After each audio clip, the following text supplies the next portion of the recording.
Says Kevin Dancy, CPA. Security.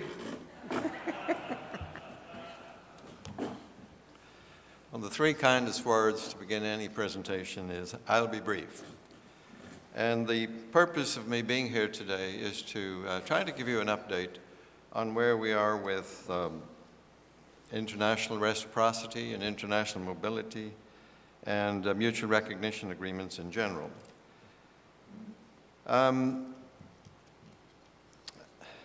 As you know, the laws of many states authorize the granting of a reciprocal certificate to license holders and accountants of other countries, providing that the standards under which the applicant was certified or otherwise authorized to practice public accountancy was at least as high as the standards of this state at the time the authority was granted.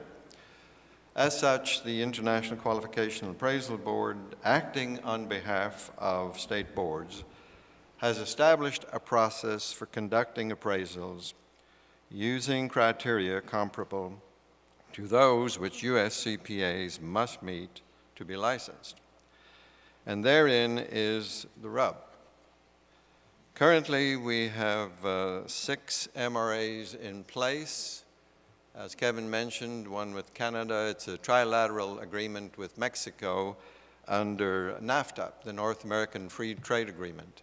Every MRA that we have is under the auspices of the guidelines for reciprocity that are spelled out in various treaties. So the other MRAs that we have, such as the one with New Zealand, Hong Kong, Australia, the Chartered Accountants of Australia, and Chartered Accountants Ireland, are under the GATS, the General Agreement in Trade and Services, the guidelines for reciprocity in trade and services. That's one of the conditions that must be met in order for us to consider a mutual recognition agreement. Another condition is the ability to be able to have a quid pro quo in the area of practice rights. And in dealing with a country like India, India has very good qualifications, except under the GATS that they have not fully signed off onto granting reciprocal audit practice rights. So that's an issue that we're struggling with. We also have other countries under consideration, such as the Chartered Accountants of England and Wales, Chartered Accountants of Scotland, and the South African Institute of Chartered Accountants. We're running into a regulator problem in the UK, and it's something we are working on diligently, and hopefully we'll be able to resolve at some point in time. That said, if we were to complete in addition to the 6 that we already have, the other 3 accountancy bodies that I mentioned, we would probably reach the point where we've exhausted all of the models that are comparable or substantially equivalent to the U.S. model. And therein, the NASBA leadership and the ASCPA leadership are looking ahead to trying to understand if there are other pathways to international reciprocity and international mobility. You might ask, why should state boards of accountancy care? Yesterday, you heard many of the speakers refer to international standards and globalization. And for many of us, for some of us, the term globalization seems to be a bit overused, and that we're not really affected by it at home in the confines of our state. The fact of the matter is we are. You're all aware that in addition to the large firms, 4, 6, whatever you want to call them, there are many, many networks consisting of hundreds of firms. And what that implies is that they all have international concerns or interests.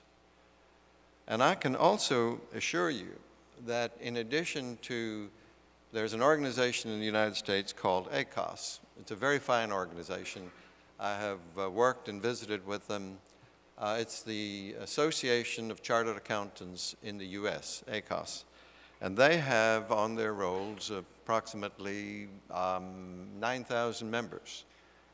And in addition to those 9,000 CAs, ostensibly from former Commonwealth countries, there are about another 3,000 to 5,000 chartered accountants scattered throughout the United States, representing about 12,000 to 14,000 chartered accountants from various countries that are living and working in the United States. They're living and working mostly in industry and commerce, but many of them are in CPA firms. And all of them would like to be recognized for their qualifications without having to be re-credentialed. And many of them are very seasoned individuals. As a matter of fact, I would say most of them are very seasoned individuals. And just like we've had, from the standpoint of the US, the opportunity to be able to go abroad and work through the network of international firms, the pendulum has turned and it's coming the other way. So we need to work on making it efficient, and we need to work on having it regulated, because we must recognize the fact that the British are coming. The British are coming. They're here. And we need to be able to regulate it.